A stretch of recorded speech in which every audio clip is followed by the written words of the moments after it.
Welcome to Kunzy Podcast English, where you don't just learn English, you hear real stories filled with heart and resilience from people who are rising up, breaking through language barriers, and rewriting their lives with courage.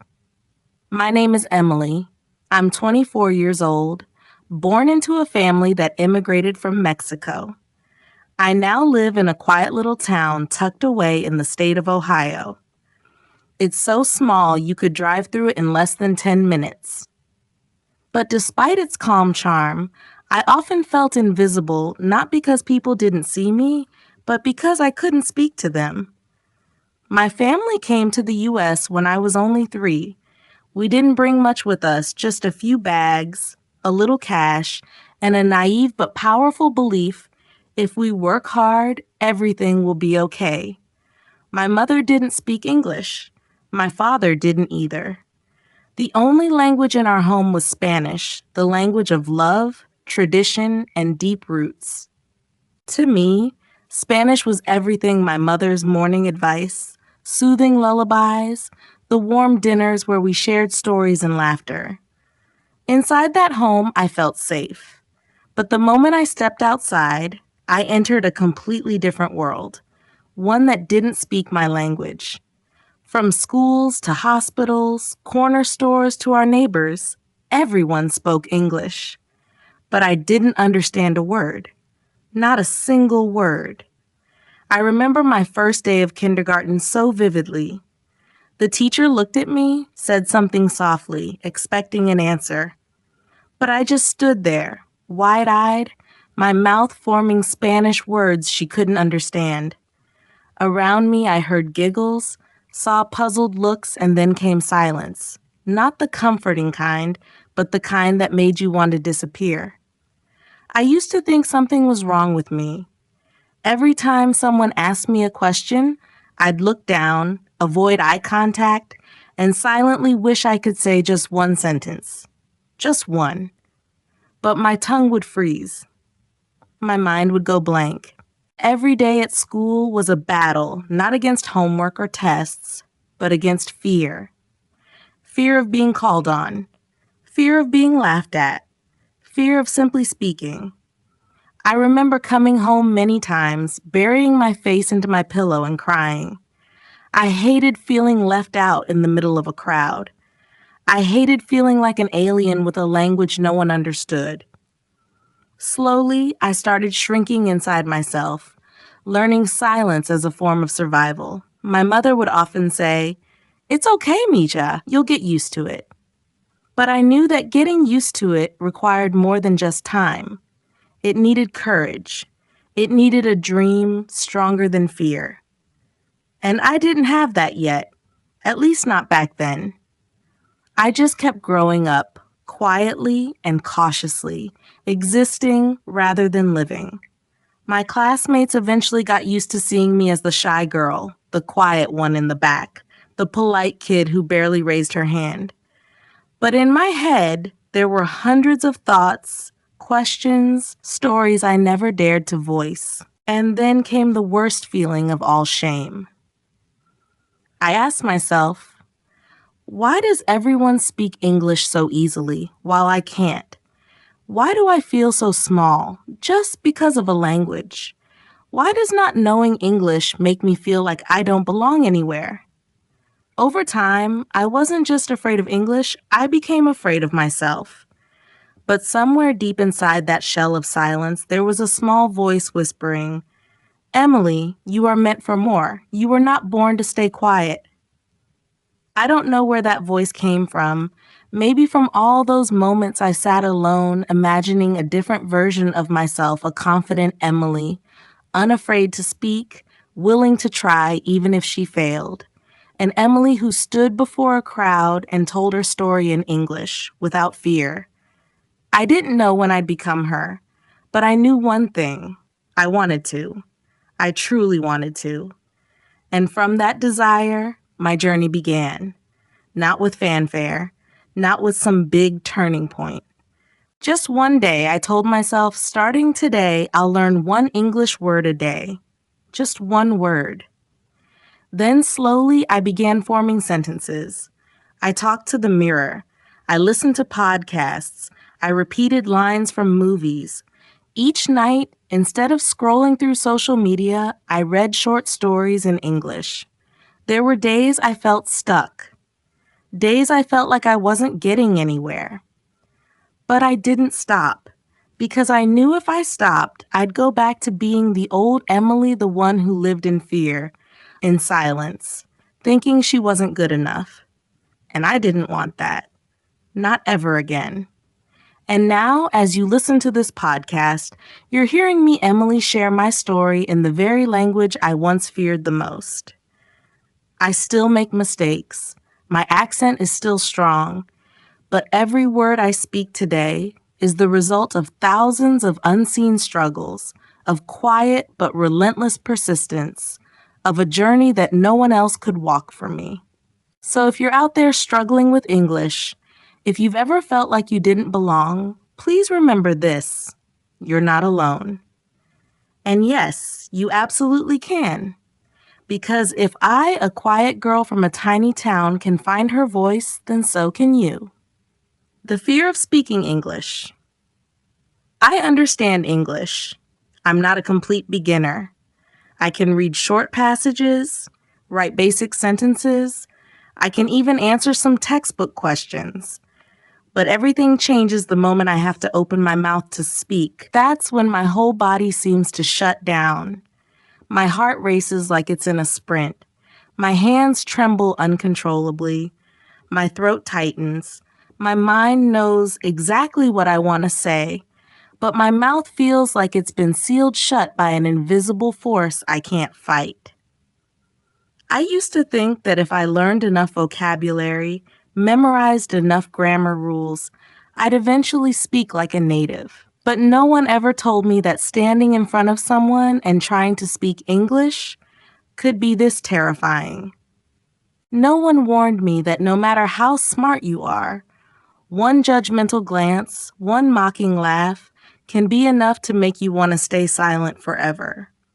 I started to fear. I feared saying the wrong thing. I feared mispronouncing words. I feared being judged. I feared they'd find out that I didn't belong, that I was different, a foreigner. This fear wasn't just about language. It was deeper. It was shame, layered over time. From childhood jokes about my accent, from impatient stares when I struggled to find the right word, from the unspoken message that I was somehow less because I couldn't speak perfectly. It felt like I was wearing an invisibility cloak present in class, in the supermarket, at the coffee shop, but never truly seen or heard. I was there, listening, understanding, but always silent. I remember one moment so clearly.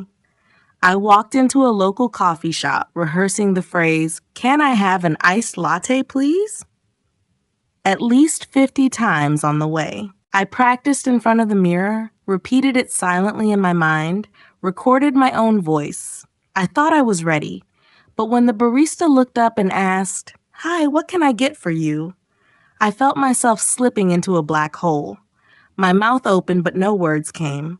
I finally whispered, "Latte," barely audible. The barista leaned in, "Sorry?" My face burned. I stammered, nodded, grabbed the drink, and rushed out. Heavy-hearted. That moment made me want to cry. Not because I didn't know what to say, but because I didn't dare to say it. And the most painful part? I knew I wasn't alone. So many English learners go through the same thing. They understand, they study hard, they know grammar. But when it comes time to speak, fear clamps down like a steel trap. This fear isn't just academic, it's personal, emotional. It grows from years of feeling like you're never enough. It's like trying to swim in a vast ocean while constantly fearing that everyone is watching you drown, not swim. And then you start questioning yourself. Maybe I'm not good at languages. Maybe I'm too slow. Maybe I just don't belong here. The more you think, the more you shrink. You stop joining conversations. You avoid speaking situations. You become someone who knows English but never speaks English. A perfect shell, hollow inside. Some nights I'd lie awake staring at the ceiling, asking myself, am I going to live like this forever? Always afraid, always silent, always stepping back when I need to step forward. And in those quiet moments, something inside me clicked. If I didn't change, no one could change this life for me. The fear wouldn't disappear on its own. If I kept avoiding it, it would only grow stronger until it swallowed me whole. I realized to overcome this fear, I didn't need to be perfect. I just needed to be brave enough to begin. Just one sentence, one word. Every time I spoke, even if I stammered, even if I paused, I was winning against myself. I wasn't competing with others. I was competing with who I used to be, the girl who chose silence. And if today I could say a little more than yesterday, that was progress. Freedom doesn't come from speaking like a native. Freedom comes from being willing to mess up, willing to feel awkward, willing to try again and again. And here's the miracle. No one remembers the word you mispronounced a year ago, but you will always remember the moment you were brave enough to speak. That moment defines you more than any grammar test ever will. If you're feeling like I did, if you're carrying the same fear, know this, you are not alone. And you deserve a voice in this world. Start with one sentence, a small conversation, a tiny step outside your comfort zone, and slowly you'll notice the fear begins to shrink. And you begin to grow stronger, louder, more free than you ever imagined. A haunting memory from school. I remember that day so clearly. It was an ordinary autumn morning. The air was crisp, and the leaves outside the classroom window had begun to turn golden. I was sitting quietly in the corner of the room near the window, where the sunlight streamed in gently. In my hand was a pencil I had carefully sharpened the night before. I always prepared everything meticulously because in that classroom, the only thing I could control was my silence. Then, the moment I dreaded the most arrived. The teacher glanced around the room, smiled, and suddenly called my name. Emily, can you read this passage for us? It was such a simple request, just a few lines of English text. But to me, that moment felt like the sky was crashing down. I could hear my heart pounding loudly in my chest. Everything around me became blurry. The space fell silent, as if I was the only one left in the world. I picked up the paper. The words danced before my eyes, no longer the familiar language I had studied for years. They suddenly seemed strange, cold, mocking me. I tried to read. I really did. But my throat tightened. No sound would come out. My mind knew exactly what to say, but my mouth refused to move. The room remained silent. I could feel the teacher's gaze and the eyes of every classmate around me. Some turned to their friends and giggled. Others stared at me as if I were some odd creature. I lowered my head. My ears burned. My entire body froze. I felt so small, invisible, completely detached from the world around me. I wanted to cry, but I couldn't cry not there. I had to hold it in. I had to swallow my shame. From that day on, I never raised my hand in class again, even when I knew the answer, even when I understood the lesson. I chose silence, because silence never embarrassed me. That event wasn't a major disaster. No one even mentioned it after class. But for me, it became a scar, a quiet, lingering memory that still stings whenever I think about it. It symbolizes an invisible fear, the fear of being judged, laughed at, exposed in my vulnerability. I carried that memory with me for years. It seeped into my decisions. I avoided presentations. I steered clear of group discussions. I evaded every situation where I might have to speak English in front of others. The fear wasn't just about the language. It was about the feeling of being stripped bare, of being scrutinized, of being seen when I was at my weakest. I didn't want anyone to hear me make mistakes, mispronounce words, or sound foolish. I didn't want to get hurt again. But do you know what was even more painful? Every time I stayed silent, I missed a chance to make friends, to be understood, to grow. I gave up so many opportunities just to stay safe in the shadows.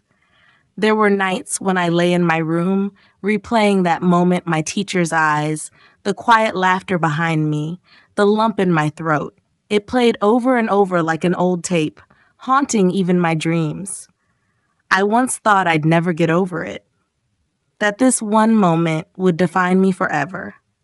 But then one day, I asked myself a simple question. Does a single moment from the past really have the right to control my entire future? That question changed everything.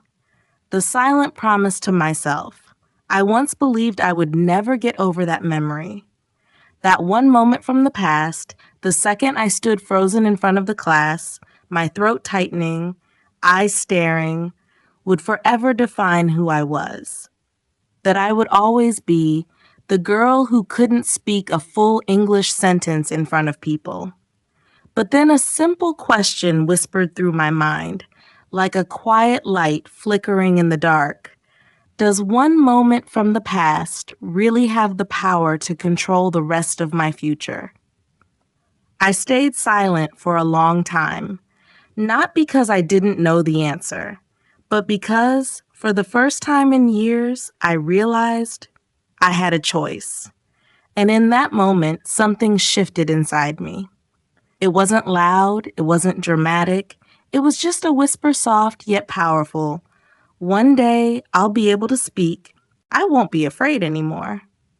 I didn't say it out loud. No one heard it, but I heard myself. It was a silent promise, never signed or spoken, yet it became the strongest vow I've ever made. From that day on, something began to change, not in the world around me, but in the world within me. I started paying more attention to the sounds of English on TV, the lines in movies I had rewatched dozens of times. I wasn't studying for grades or for a test anymore. I was learning because I needed to save myself from the fear that was slowly tightening around my soul. At night, when everyone was asleep, I'd hide under the blanket and quietly repeat simple English sentences. My name is Emily. I live in Mexico. Can I help you? Sentences so basic that even children could say them. But for me, each word was a step. Each syllable, a knock on the door of confidence. There were days when I'd try to pronounce a single word dozens of times. Some nights, I felt a bit of progress and smiled in the dark, as if I had just won a silent battle. Other nights, I'd sit in frustration, my voice shaky, my tongue tangled, my heart heavy, but I never stopped, because I knew if I stopped, I'd let fear win again. I also started recording my own voice. At first, it sounded awful, but instead of hating it, I learned to embrace that broken voice because it was proof I was trying. I never told anyone about this, not because I was ashamed, but because I wanted to keep that promise to myself whole and sacred. Sometimes I'd picture myself standing in front of a group, maybe classmates, coworkers, or even a big audience telling this very story. Using the same English that once made me tremble, I would share about the nights I practiced in silence, the times I cried over a single word I couldn't pronounce, and the tiny dream I clung to since the day I couldn't even read a paragraph. I didn't practice for a test. I didn't study to please anyone. I learned so I could finally answer the quiet voice inside me. Step out of that fear. And strangely, the more I stepped forward, the lighter I felt. every sentence I spoke, no matter how wrong, didn't bring shame anymore. I started to embrace mistakes, to ask questions, to laugh when I mispronounced something. And from that, something beautiful happened. The fear began to melt away, slowly but surely. I realized that no one really laughed at me for long. They might giggle at a silly word I said, but they'd forget it moments later. It was me who held on to those moments, carrying them like scars. I was the one chaining myself to the past, but not anymore. Not one more time. Because now I have a promise, not a goal written on a whiteboard, a fire, a small flame that I carry in my heart, glowing softly through days that seem ordinary. And that fire, though small, is enough to light the path ahead. The path I once believed I wasn't good enough to walk. A quiet life behind the coffee counter. After graduation, I didn't choose a dazzling or ambitious job like people might expect from a young woman living in America. I took a job as a barista at a small coffee shop just a few blocks from home. I didn't have to speak too much, didn't have to explain anything, and most importantly, I didn't have to speak much English. At that time, that was more than enough for me. The coffee shop was tiny, just a few wooden tables and chairs, soft yellow lighting, and the warm aroma of roasted beans every morning. Everything felt simple, quiet, and that was the world I chose for myself. A world where I could hide behind the espresso machine, work hard, and no one would ask me questions or expect me to say more than a few basic phrases. Every day, dozens of people walked into the shop. They were busy, in a rush, sometimes laughing with friends, sometimes silently staring at their laptops. They placed their orders like it was just part of life's routine. "I'll take a caramel latte, please. Is there any blueberry muffin left? Can I get oat milk instead?" I stood there and nodded. And okay, a sure. That was all I ever said. I memorized the menu, the way each drink was made, and the usual orders of our regulars. But the one thing I never mastered was the confidence to say a complete sentence, to ask a question when I didn't understand, or to start a conversation with a friendly smile and a simple "Hi, how's your day?" I was afraid that if I said something wrong, people would laugh. I was afraid I'd pronounce things wrong. I was afraid people would walk away if I seemed awkward. And because of that fear, I pulled back, became like a shadow behind the counter present, but invisible, alive, but unheard. I was the girl who makes coffee, nothing more, nothing less. There were days I watched customers chatting away in English, naturally, comfortably, joyfully. They talked about work, about vacations, about their dreams, or just how hot the weather was that day. And me? I stood there, silently listening, understanding almost everything, but saying nothing. I longed to join in those conversations. I wished I could speak my mind, share a little story, or even just reply with a funny comment. But that dream was like the steaming cup of tea I made every morning, fragrant, comforting, but always meant for someone else. Never mine. One day, a stranger walked in from New York. He spoke fast, but his eyes were kind and his smile warm. As I handed him his coffee, he asked, "Where are you from? You have an accent. It's nice." I gave a shy smile and mumbled, "Mexico." He nodded and smiled. "Your English is good. Don't be shy." At that moment, I didn't know how to respond. I just smiled and lowered my head to say thank you. But after he left, my heart kept stirring all day.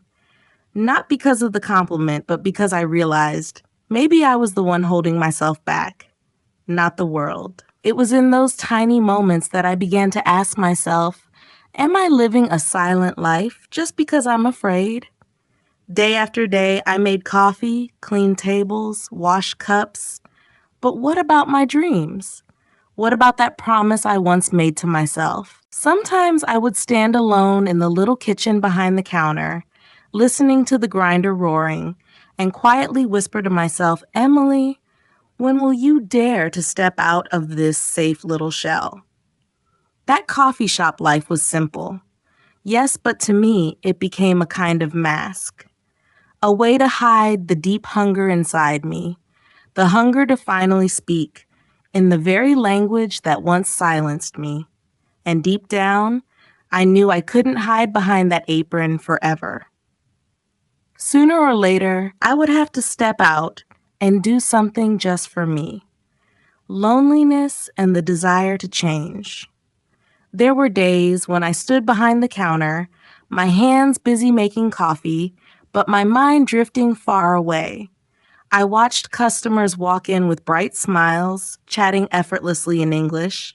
They greeted each other so casually, "How are you today?" or "Have a nice day."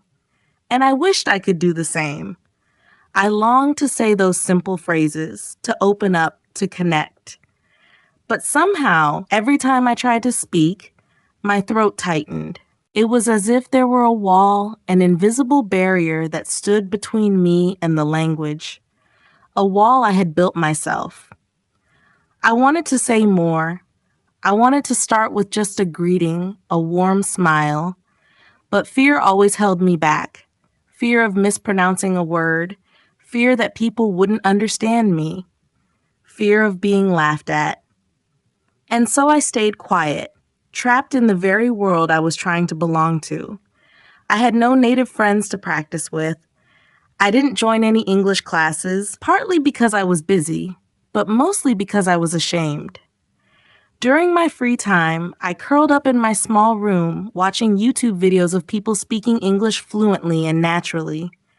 And quietly I sighed. I would ask myself, when will I be able to speak like that?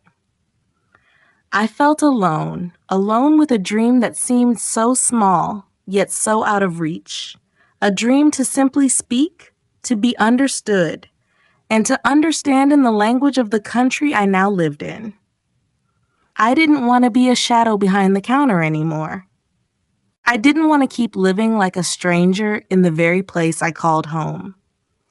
At night, after long hours at work, I would lie in bed, close my eyes, and imagine a different version of myself.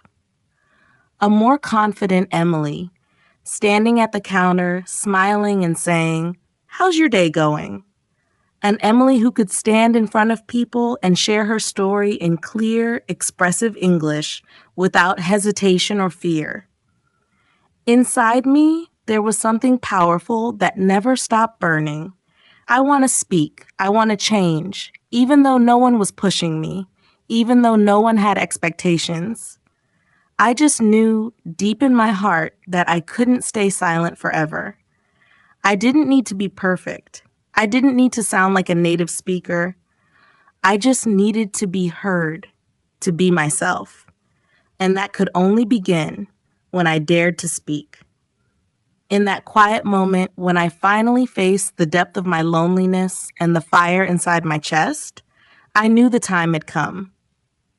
It was time to take that first step, no matter how small, toward the version of myself I had always dreamed of becoming. The turning point, recording my voice for the first time. That night, something shifted inside me. I had spent years being silent, letting fear take over every time I wanted to speak.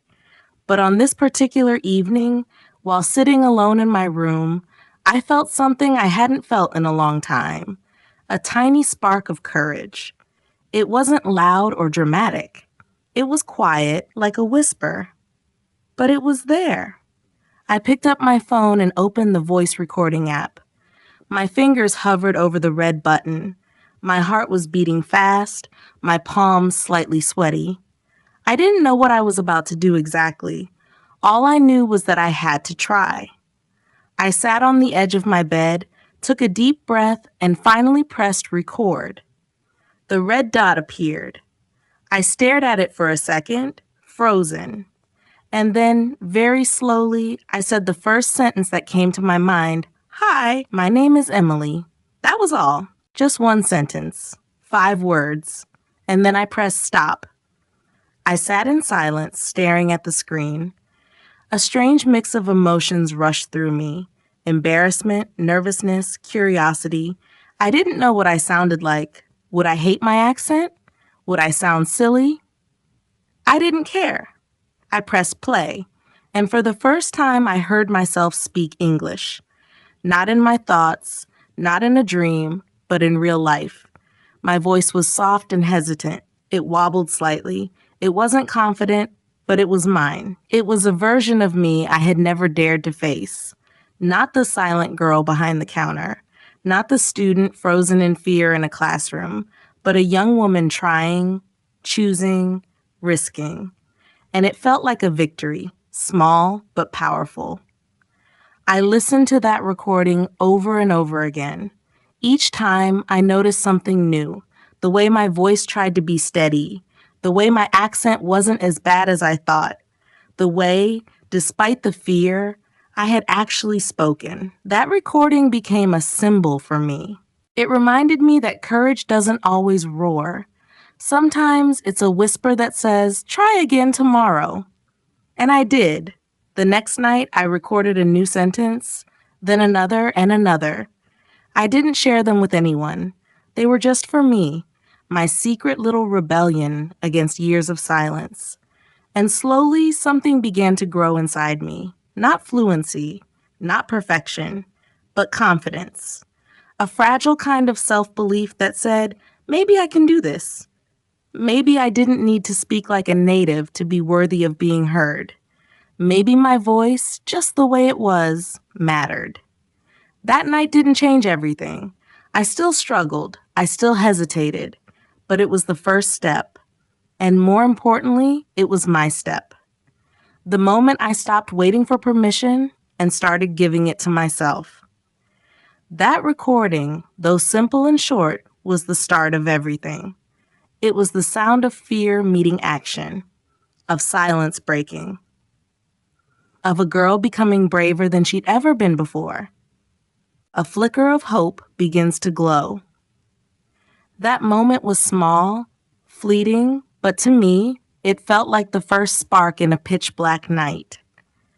For years, I had lived in a world where every question in English felt like a giant wave about to drown me. But that day, for the first time, I didn't get swept away. I stood there, looked at the wave straight on, and I spoke even if it was just a simple sentence, a faint breath of courage. From that day forward, something in me shifted, not dramatically. There were no fireworks, no one noticed, not even me at first. But I realized I was no longer completely afraid. The fear was still there, yes, like a long shadow trailing every step. But alongside it, something else had appeared, something I had never truly felt before. A quiet, unfamiliar feeling. It was belief. I began listening to the small recordings I made of myself speaking. I laughed at my mispronunciations.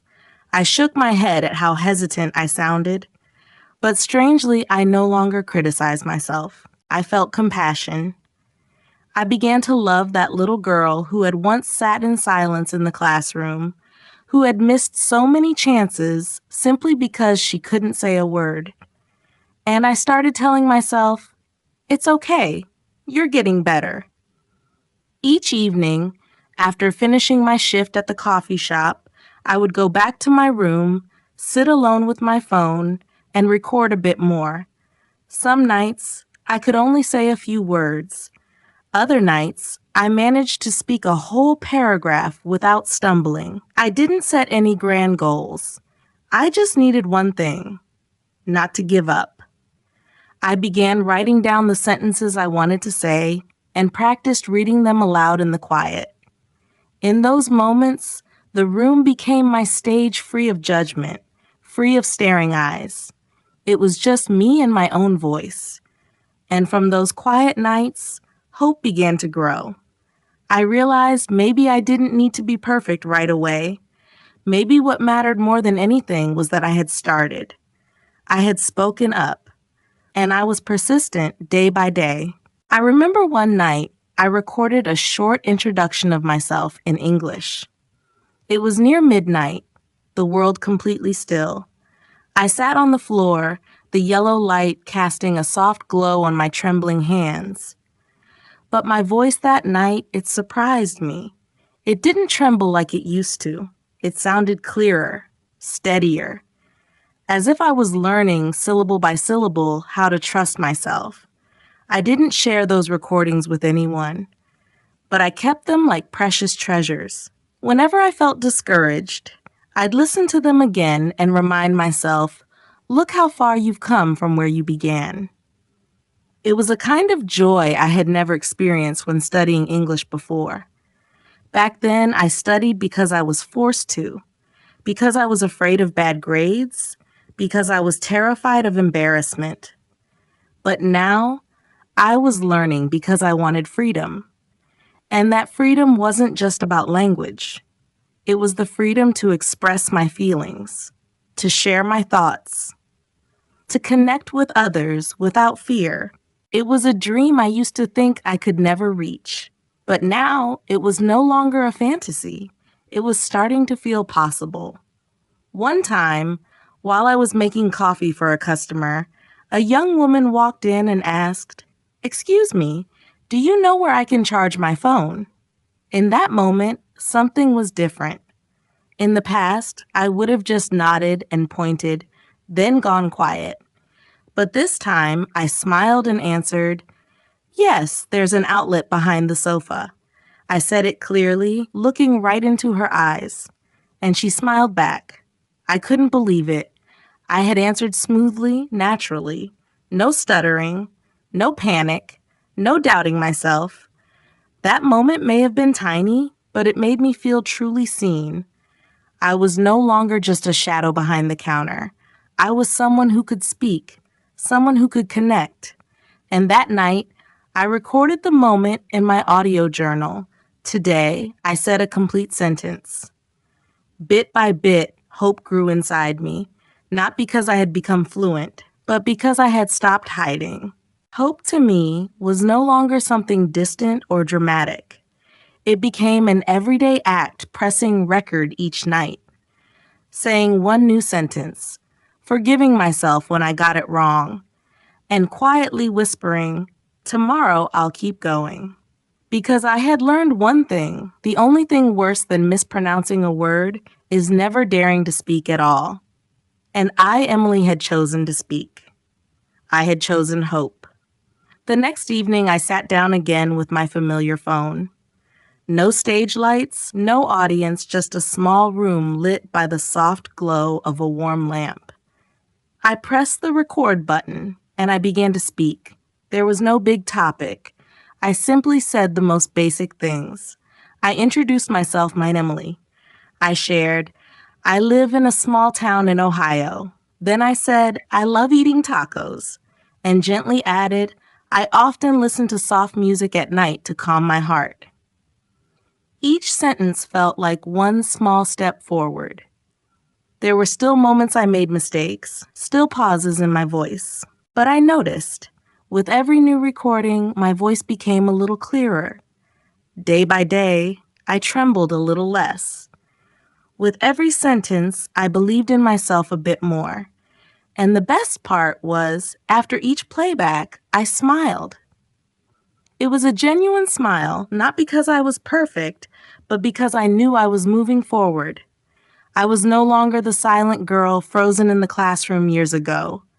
I was no longer hiding behind the coffee counter. I, Emily, was slowly becoming someone who could tell her own story in the language of the world. I turned this recording into a nightly habit. Some nights, only 2 minutes, some nights 10, but not a single night did I skip. It wasn't just about practicing English speaking. It was my way of saying to myself, I didn't give up. You see, transformation doesn't come from grand things. It comes from small, consistent actions repeated day after day.